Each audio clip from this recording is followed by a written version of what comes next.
Welcome everybody to your weekly energy report for the collective for the week of July 25th through the 31st of July, 1st of August, somewhere around there. We're in Leo season, thank goodness. No offense to any Cancers out there watching, but your season does a real number on me.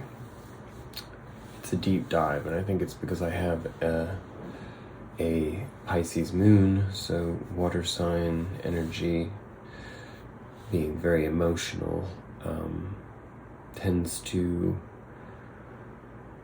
put a profoundly emotional slant on how we experience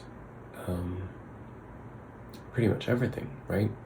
And in addition to that, we were dealing with our Mercury and Venus retrogrades.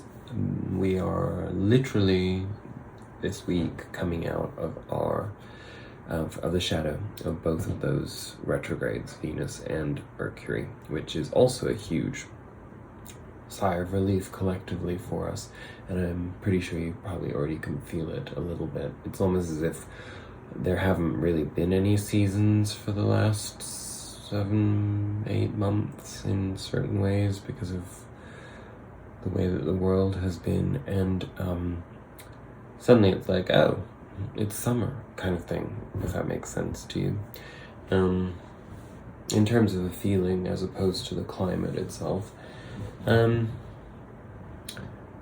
Unfortunately, Venus is in its second square to Neptune, and that still is keeping us in a certain degree of confusion about what the F all of this is all about, what the point of it is, what our individual purpose is in all of this, we just can't seem to take the blinders off, even though we have an acute awareness that we have to. And there'll be a third pass of that Neptune square, of Venus square Neptune, and when that takes place later this year, we will finally come into a greater understanding of what it's all been about.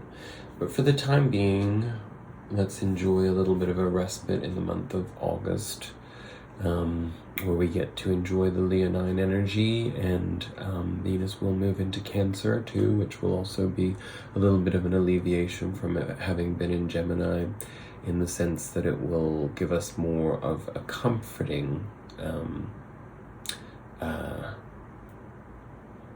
outlook on things associated with Venus. So the love of whatever it may be, the appreciation of beauty and things that make us feel good.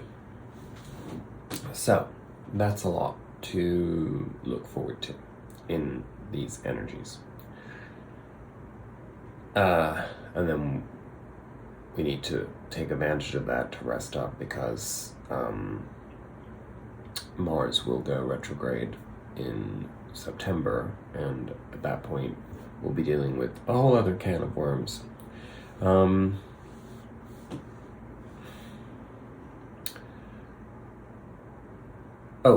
We also have, what else do we have? Let me look at my notes. We have, I know there's a sextile. Oh, Jupiter, an exact sextile to Neptune. That is going to heighten this sort of feeling of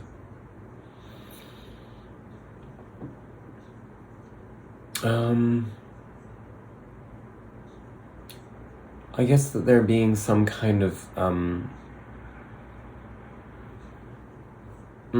do I put that? It's like being in flow with, what Neptune represents, the idea of dreams and fantasy, but it's like, it's it's like our spiritual ideals are coming to an impasse where they're able to be experienced with a sense of purpose and a sense of peacefulness, if that makes any sense. And also, it gives us that opportunity, given that Jupiter is such an impactful planet in terms of luck and direction.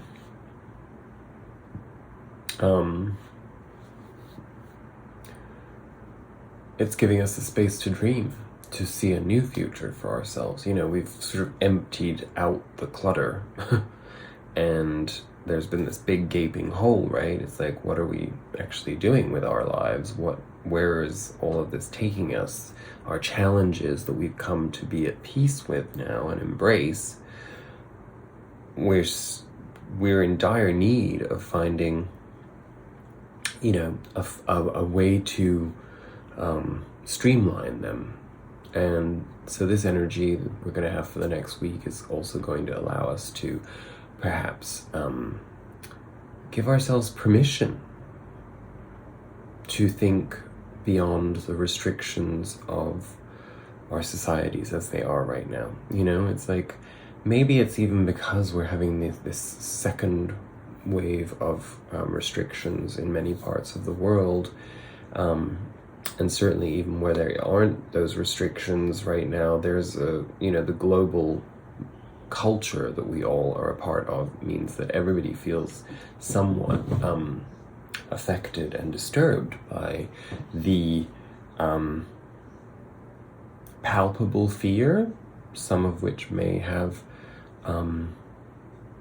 purpose, but a lot of it, of course, is completely manufactured in order to rob us of our humanity on many levels. And I think for those of us on a spiritual journey and who have our big boy pants on, as we discussed at the end of last week's reading, we can actually maybe start to take some risks in terms of taking ownership of that knowledge, and figuring out how we go about developing new pathways forward that circumvent this restrictive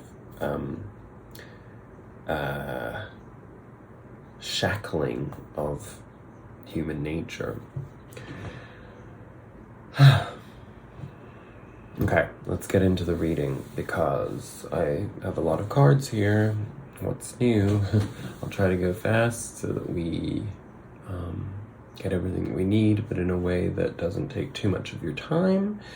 I really appreciate you being here. If you watch this video, please do like and subscribe, and please feel free to share it. My viewership is in a constant state of flux. It really doesn't make any sense to me how some weeks I can have much higher viewership than others, but I hope that those of you that do consistently watch do feel that you get something of value out of it. Okay, what do we have? Well, let's start with our spirit animal oracle card of the week. Butterfly spirit, number 11. Transformation is beautiful. And what is our oracle message from Butterfly Spirit? Joy and the beautiful lightness of being alive and creative in the world is the focus when Butterfly Spirit flutters before you. Transformation is inevitable as you grow into your most beautiful, empowered self. Indeed, you will go through some uncomfortable stages as you let go of the forms of your life that no longer fit the new you. Even relationships must go through shifts to match your new emerging self. If you focus on the beauty and not the challenges, stop taking yourself too seriously, and choose to be playful, loving, and joyous, you will soon know the miracle your soul wants to experience through you. Today is a day for joy, so a light. Look around and see the beauty that is everywhere and in everyone, including you. Pretty self-explanatory. And I think it goes along with the Leo energy that we are all coming into feeling. Our Sacred Destiny Oracle card this week, Adventure. To be perfectly honest with you, another card came out before this, which was Taking Risks, and I hesitated and put it back in, and Adventures flew out immediately afterwards, so I guess there's a correlation between those two concepts. So the cards always like to get specific, and so let's see what Adventures tells us. The lofty waterfall. Symbolically, water usually relates to emotions. Moving water is moving and fluid emotions. It represents letting go and release. Water also represents spirituality, and moving water can represent spiritual rejuvenation, regeneration, and renewal. Water falling from a great height, such as a lofty waterfall, intensifies every meaning of water. The power of moving water doesn't allow life to be stagnant. It activates new experiences and adventures. Something exciting is around the corner. You are entering a new frontier filled with expansive energy. Begin to look at your world in new and different ways. Something that you thought was mundane or someone whom you may have overlooked will open the door to new opportunities and a bigger and bolder way of living. Be willing to see the world around you in new ways. Don't be lulled into complacency. This card appears when you're ready to remove your blinders and take action so life doesn't become stagnant and lackluster. It also can signify incredible spiritual attunement and spiritual voyages. So there's a theme, right? There's definitely a sense that there are some obstacles that have been removed, and now we've maybe gotten so accustomed to being so stagnant and safe and secure in our new normal nothingness of routine that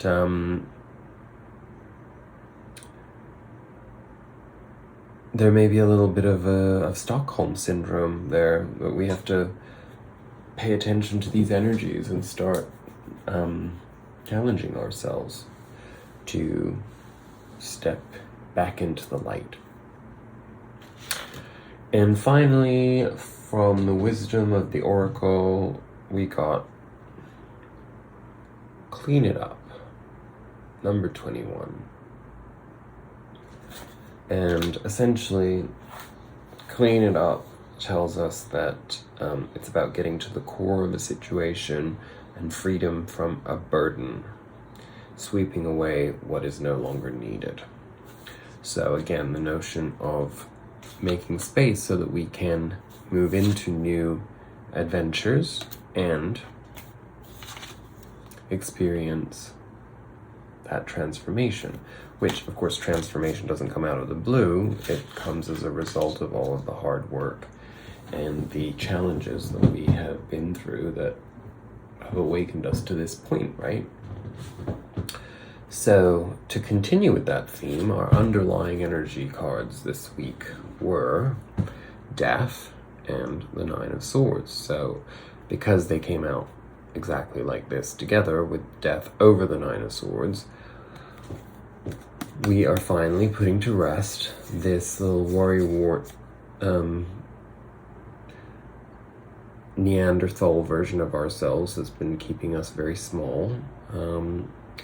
And I think that's really what it's all about, is we're making space for new adventures based upon the idea that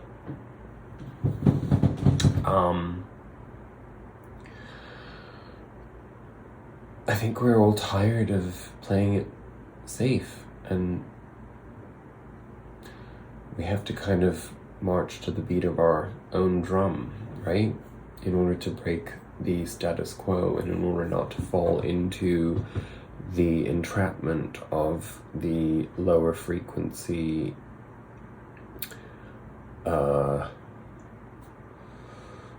matrix shackles. That in these energies, as we start to feel more empowered and more in joy and more dynamic, the more we will be challenged to play small. But the good news is that because of all the work we've been doing and all of the influences of the planets that we've had thus far this year, we're already at the point where we know the value of our own purpose and our own inner strength. And so when we experience challenges, you know, when you're in a sort of a jaded or a tired or a fearful state of mind, you know, further obstacles can really seem extraordinarily disconcerting and discouraging. But we're kind of past that hump in this incredibly insane shift of eras that we're experiencing in real time.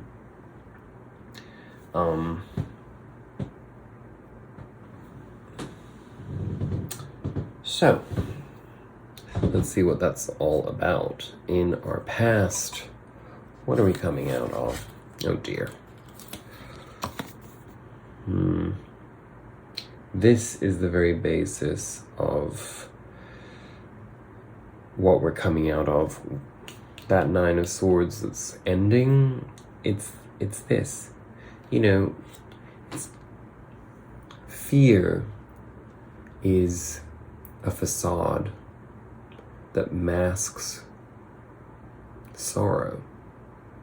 Because what we're fearful of is re-experiencing pain in some shape or form, right? And pain can come in a variety of different forms. Of course, there's physical pain, but there's also all types of pain body responses on a soul level, you know, from rejection to denigration to humiliation to shame, you know. Most of the emotions that are of lower resonance tend to be masked as fear, but at the root there is something much more compelling and much more explosive even, and intense. And when we march along our paths in disharmony with our purpose, we accumulate responses to our emotions that gradually become more numb and more mundane, because fear is essentially quite mundane in many ways. It's not a very interesting state of mind. And what is the root of the Five of Cups, this sorrow energy? It is, on the one hand, Six of Cups, so this is our broken inner child relationship. This is not knowing how to manage the emotional intensity of the fallout from our childhood stories that build into our adolescent stories and our young adult stories, and very often into complete tragedy and meltdown in our later life, until we are forced to a breaking point and finally have to give up these treacherous, self-denying ways. And, you know, the broken inner child leads to the Three of Swords, which is the heartache, you know, because this is really about not being able to love yourself. And of course, when we know how to self-parent, we learn to love ourselves, finally, because we give ourselves permission to be who we are. We're no longer looking outside of ourselves for somebody to validate us, of course. So, good job, because that is firmly in the past. And our segue in our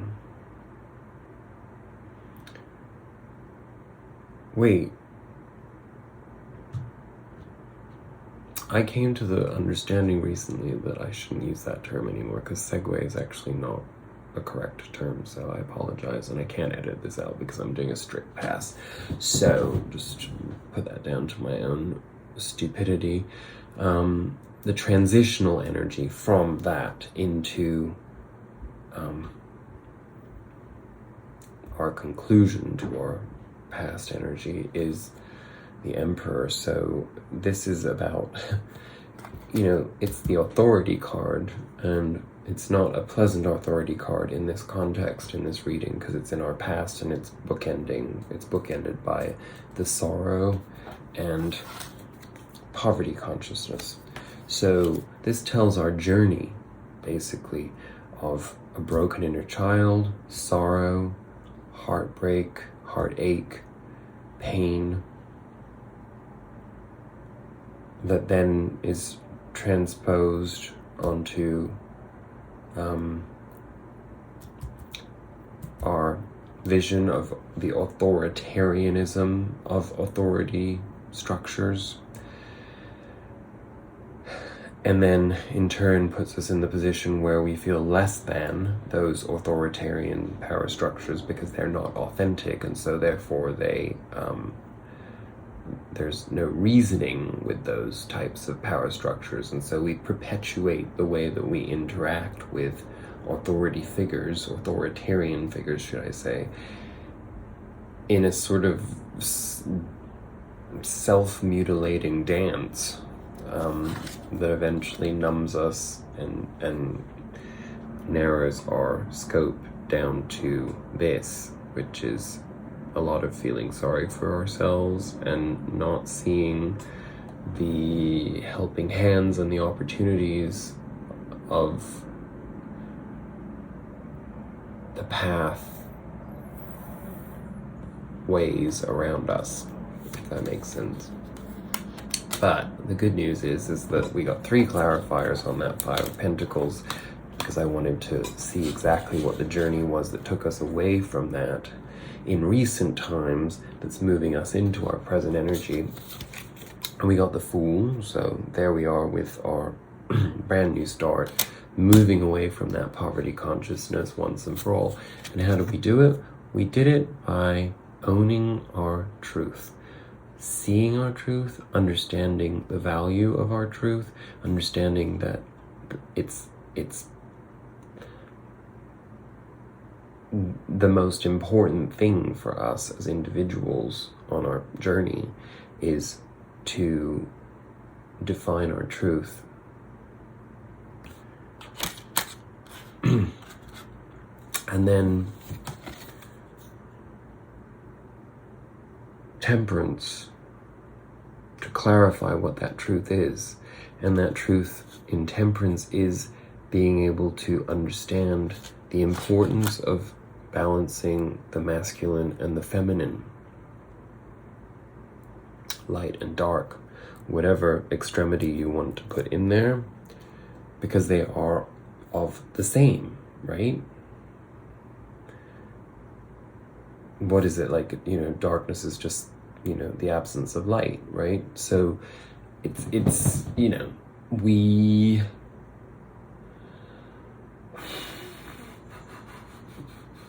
we've learned to overcome our poverty consciousness through a better understanding of the need to practice spirituality for the purpose of balance.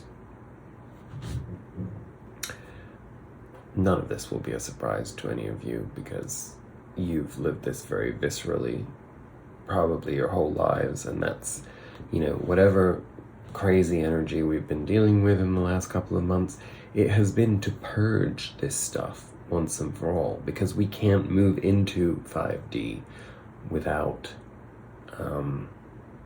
eliminating all of that. There's no room for these egoic imbalances in 5D. But it's not a punishment to be stuck in 3D. It's just simply that we have to find the courage to move beyond those restrictions. And again, we've done that work, so pat yourself on the back. Ow, a bit stiff, so.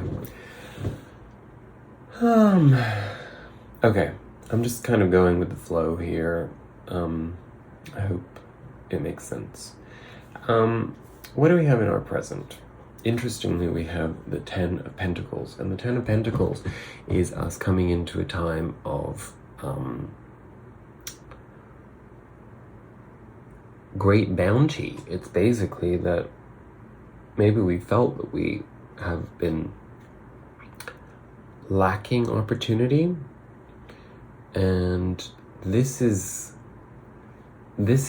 us finally reaping the fruits of our labor. And I do think of this as specifically in reference to our spiritual journey, giving its fruits in the form of physical opportunity, because the pentacles are the material world. So it's like if you've learned to temper all of that stuff through knowing your truth and through accepting that you're no longer who you were, that you're completely transformed, and that once you've made that commitment, every scenario that you find yourself in that would have been potentially problematic in the past, or you wouldn't have seen the opportunity in it, now you're able to automatically recognize the opportunity of it. You know, that can be in a conversation, whereas before you might have shut it down and been like, oh, this bitch is like messing with my head, or she's like triggering me or whatever, you know, or my boss is this, or my, you know, whatever, my boyfriend is, you know, annoying me, or whatever it may be that you would have experienced before. Now your brain has shifted in its spiritual perception and perspective, in the sense that you see that as an opportunity for growth, to change something in yourself. And really that's what it comes down to. The empowerment comes from the simple fact that with your own self-knowledge, you then give yourself the opportunity to navigate everything to your advantage. And that doesn't mean to the disadvantage of other people. It's in flow, you know, all around. Temperance is an offering of balance, a perspective of balance that then permeates everything that you experience in your life. Excuse me, my lower back is a little uncomfortable today from working out, so I am bouncing around on my ball. And that Ten of Pentacles was clarified again by two cards, because there were a few times that multiple cards came out. They wouldn't come out individually. And so what do we have? We have the Nine of Pentacles, and we have the Five of Swords. So what we were just talking about, that's just kind of to clarify and to revisit that, you know, this balance within that we're now is leading us to see opportunity in things that perhaps before we didn't really see in a positive light or as opportunities, is allowing us once again to eradicate this egoic struggle. The Five of Swords being that false victory, that sense of, you know, we no longer need to win over other people. We no longer need to be the winner of a debate, or, you know, to feel that we've marked our territory, or that we've laid down the law, that we've expressed our opinion, and, you know, we're not really interested in anybody else's opinion, because as long as our truth has been stated, that's all that counts. This has no value any longer in this new paradigm. And as a result of letting go of all of that, the Nine of Pentacles being the outcome of that in the clarifier, which is self-contentment and being able to take care of oneself, on all levels. It's coming into that understanding of being able to provide for yourself, the things that your soul needs. Well, we immediately move into the Magician energy. So that's us now in the present. The power of manifestation, understanding the tools that we have at our disposal in order to move along on our journey, and to create the circumstances and the opportunities that will inform our path to the best of our potential, and clarified by the Six of Swords. So again, this idea of moving away from all of the confusion and the turmoil and the strife and the restrictions. There's a strong sense here of breaking free of restrictions. We have been so restricted, and I think that the chokehold that we have been in as a result of COVID and the societal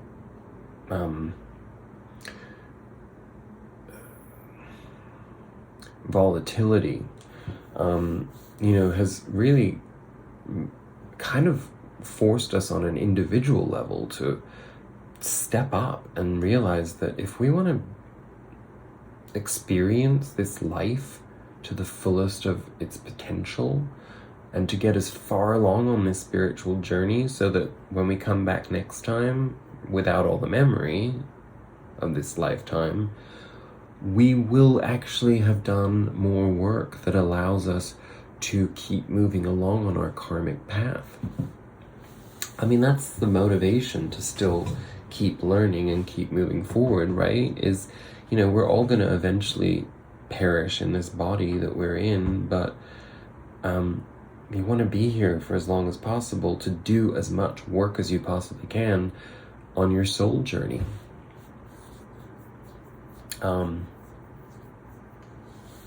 Not because there's any kind of race to finish, because there is no finish, it's infinite. But because that's the joy of life, right? No risk, no glory. And there's a lot of that in this too. It's like, are you ready to take some risks?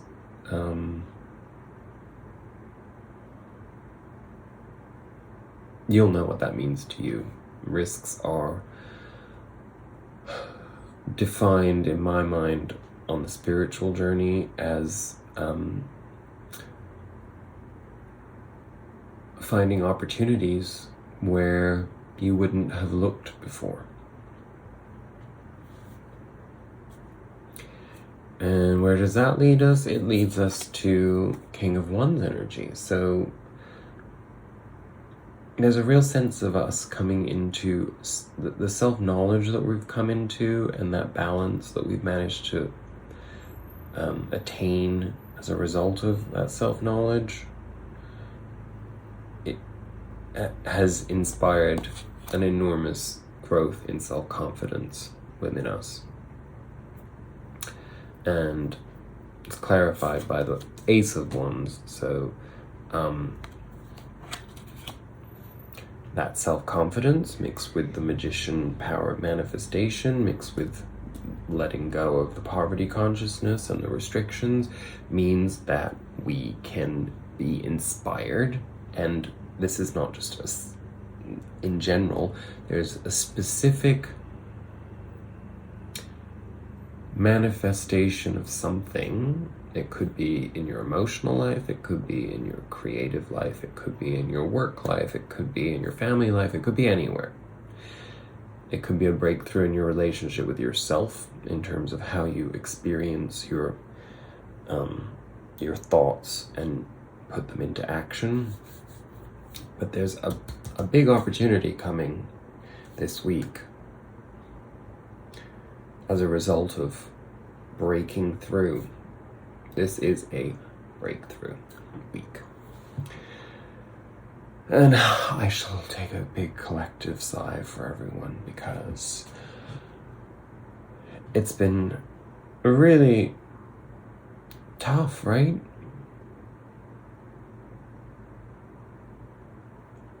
Not giving ourselves the permission to be knowing, not trusting ourselves, instead trusting very nefarious and questionable sources to dictate how we're going to experience the remainder of this year, perhaps the next 2 years, and that in turn will shape the next decade, etc., etc.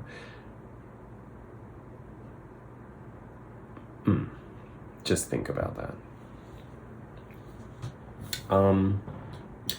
In our future, we first come into, so we move from that King of Wands self-confidence into a very lovely Queen of Cups energy. So the self-confidence is allowing us to move into a much more comfortable emotional space of authority over our own emotions, and therefore freedom to express and feel our emotions, and allow those emotions in turn to then inform our choices and our experiences with other people. So I can expect us to all feel a little bit warmer and fuzzier towards people around us, and potentially new people if we have the good fortune to meet any, or to further develop relationships with people that are in our environment. And, you know, it puts us in a contemplative state of mind, this emotion. And I am kind of taking this as being symbolic of Venus moving into Cancer, because that's sort of what this whole energy is about.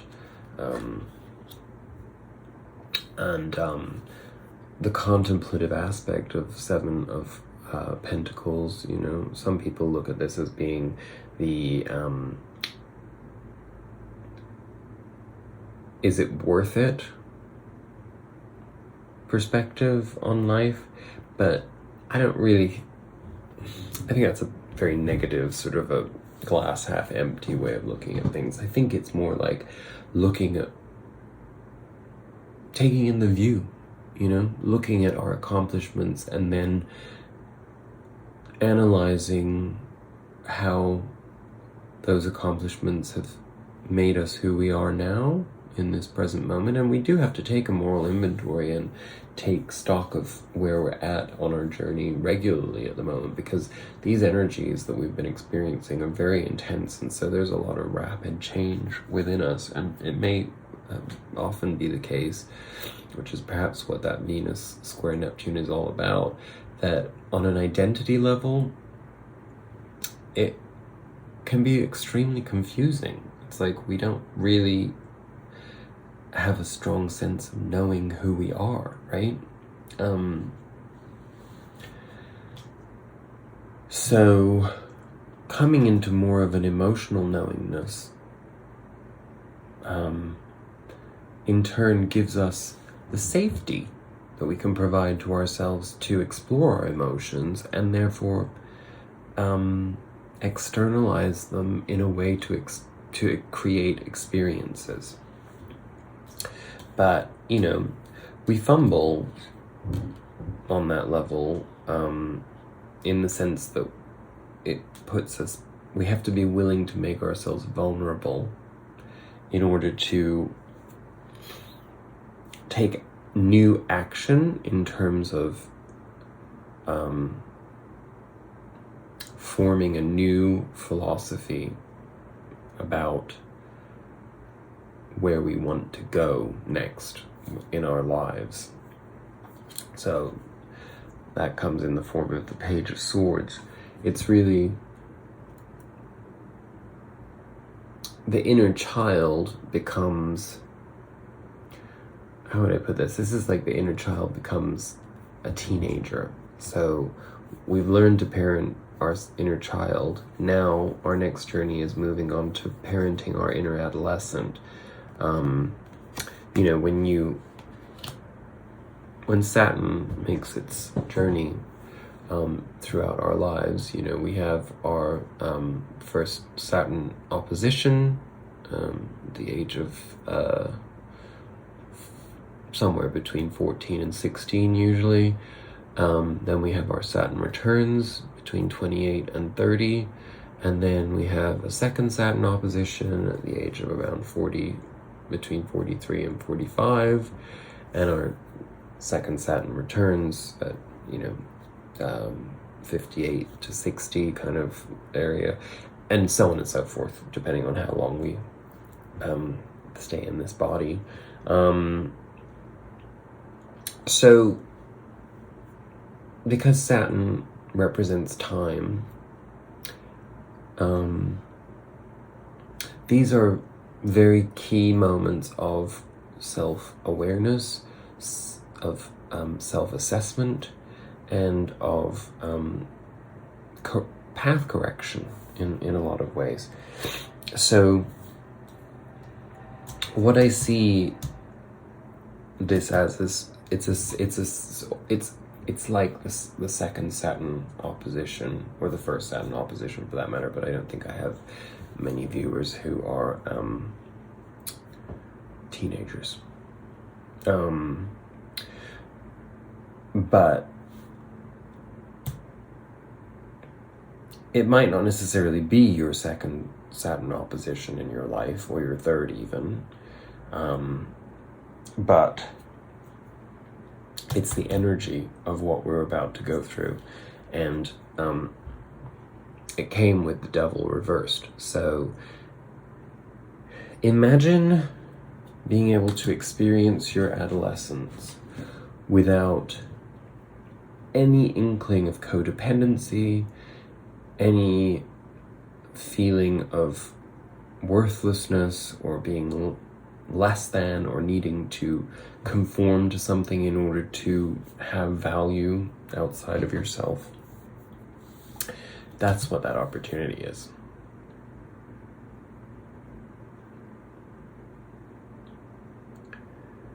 I'm just racking my brain to see if there's anything else I'm supposed to say about that, but no, apparently not.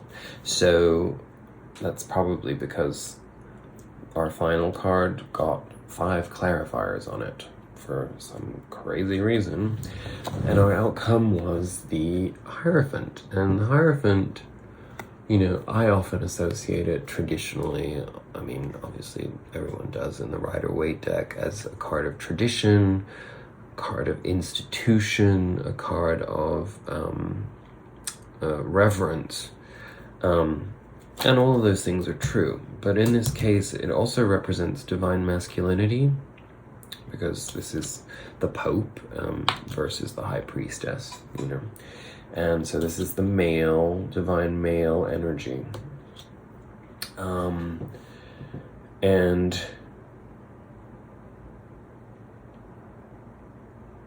what that represents to me is that much of our healing journey has been about healing our divine feminine, because we've been stuck in this monstrous patriarchy, abusive patriarchy.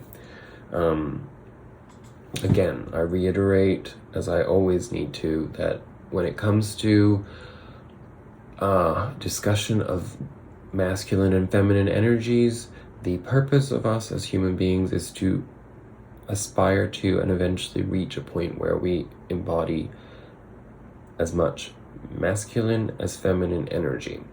That is actually a good thing. Obviously, if you live in a capitalist nightmare of patriarchy, that's really not going to be what the story that we're taught is, you know. So you have to do your own homework and figure that out for yourself, and you have to figure out what that represents within you, you know. What is your what are those traits within you? You know, how do you express your divine masculine and your divine feminine? But then there's also a more universal, broad spectrum interpretation of those energies. And so from a societal perspective and a cultural perspective, this is about having healed the inner feminine energy, which is what we talked about in the beginning, that moving from the Five of Cups through the Five of Pentacles and then coming into the Ace of Swords and Temperance and so on and so forth. With that being healed, which I forgot to tell you.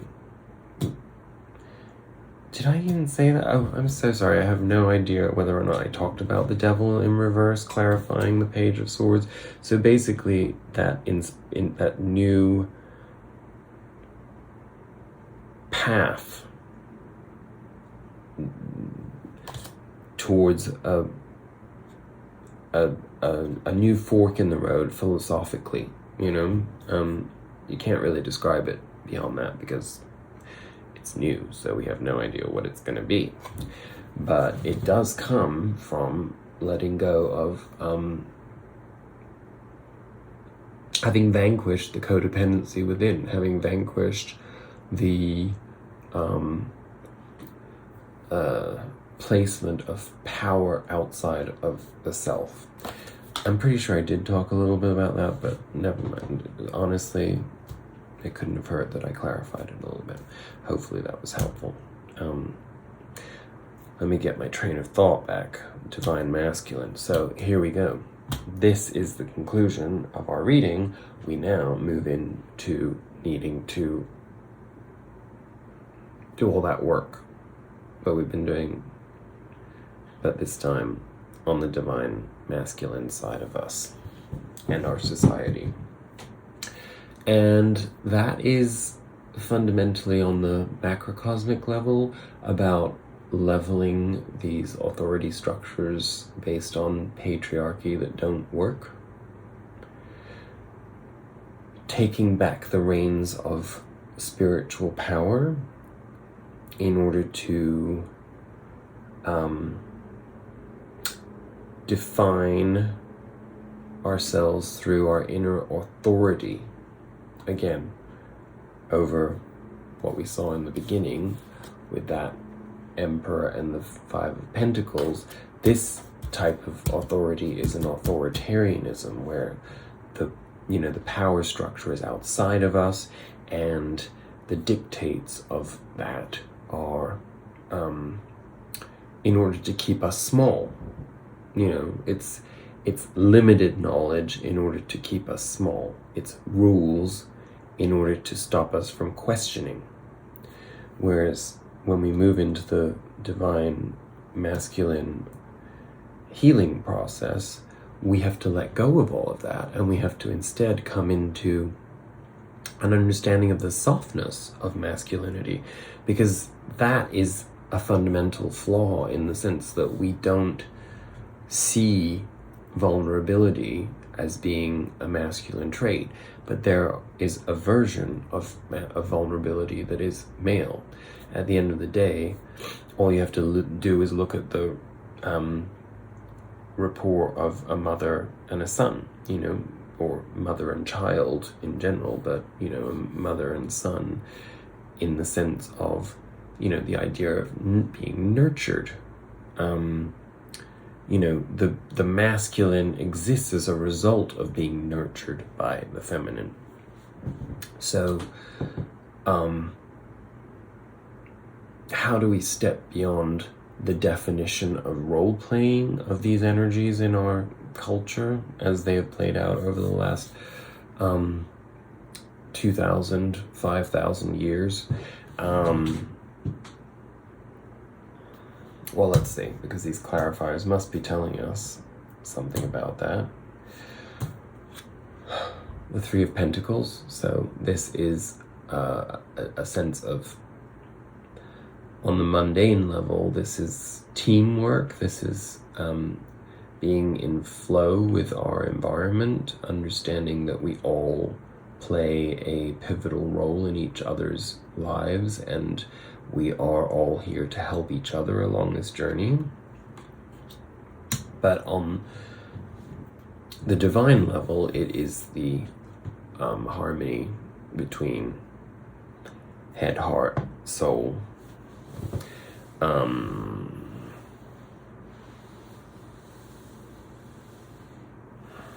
and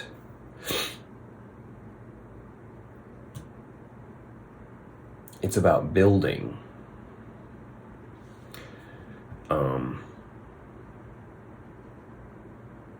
building something tangible now. Maybe that's something that could be perceived as a little controversial, but I will say that the way I look at the divine masculine and divine feminine energies in an ethereal sense is that the divine feminine is the wind to the sail being the masculine, if that makes any sense. I think it does. And it's fated, this restructuring that's coming into our world, into our lives, is it's a rebirth, and it's not just a rebirth, it's a total reinvention of our perception of our lives. We're literally going to be now moving into, I'm not telling you that this next week all of this is going to suddenly manifest in a way that's tangible that you understand, but you're going to start, if you're self-aware, you're going to start experiencing things in a way that it's like as if there's seeds that were planted that you didn't even realize that you planted, and suddenly you've got like heirloom tomatoes growing here and parsley growing here and peppers growing here, and it's like you're like, I thought I only planted carrots. Does that make sense? So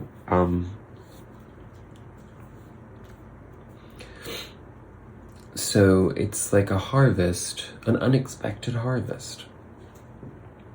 That probably is actually the theme for this reading. I'm going to keep that in my head. The unexpected harvest.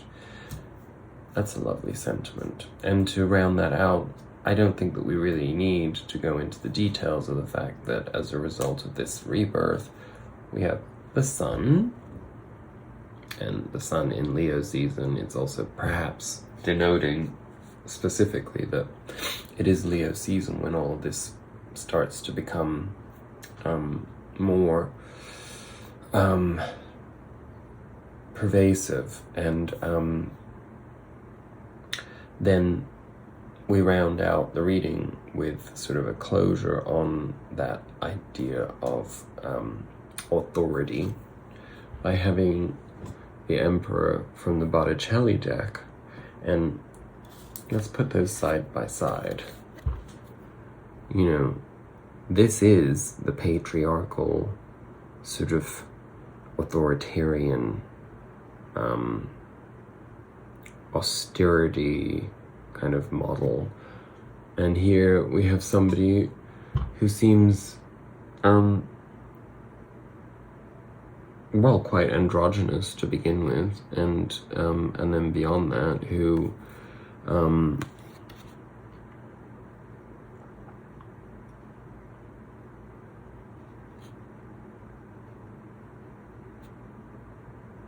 has a almost playfulness to them. I'm not sure what the symbolism of that big foot popping out there at the bottom, if you can see that, but I think that that's kind of playful in a weird way. And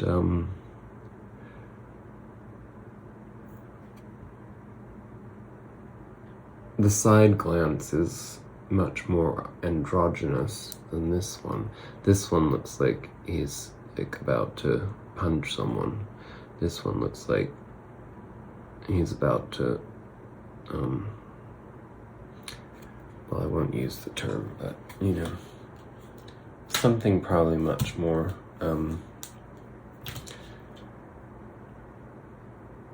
sensual. And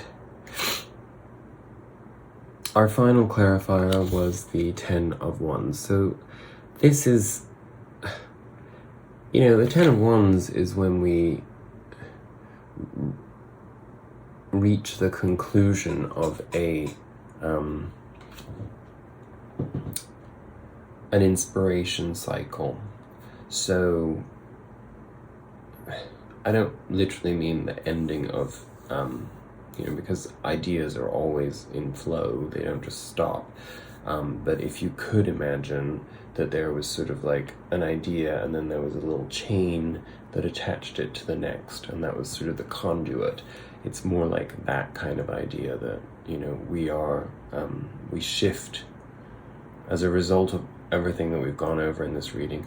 We shift into a new reality of sorts. It's our own new reality. It's not, that's the way it works, right? We start with our new shift and then that plays out in turn. And well, that's the end of the reading. That's what that sneeze meant. I could go on forever as usual, and it wouldn't be very much use to you, and we're just about coming up to an hour.